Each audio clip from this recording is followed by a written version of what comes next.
Parei, calma, vai. Pegou! Pegou agora! Tô dirigindo!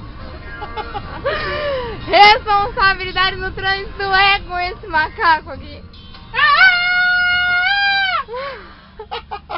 É o monstro do pântano. Boa noite, você está comigo no nosso programa de hoje, recebendo aqui o nosso grande campeão de natação, César Cielo! Campeão! Que veio nadar conosco, que não fazemos nada. Nada por nada, campeão eu também sou.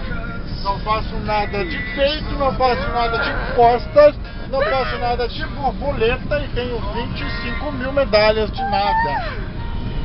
Você quer ver a medalha que tem? Nada. É a medalha E de nada. fica dirigindo olhando pro lado, porque isso é uma responsabilidade maravilhosa. Tem que pôr a câmera na minha frente aqui, então pra eu dirigir e olhar pra câmera. Agora eu tô dirigindo olhando pra câmera sem ver a rua. Então vamos parar com a irresponsabilidade. Um beijo do Corto F. Um beijo. Boa noite. E nessa bomba não ando mais. Acharam o bagulho no banco de trás.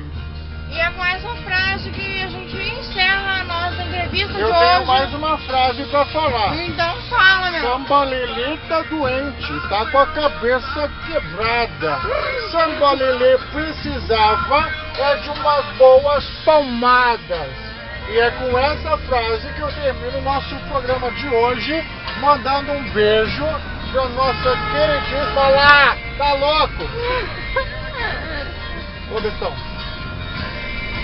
Puta que pariu, Guilherme!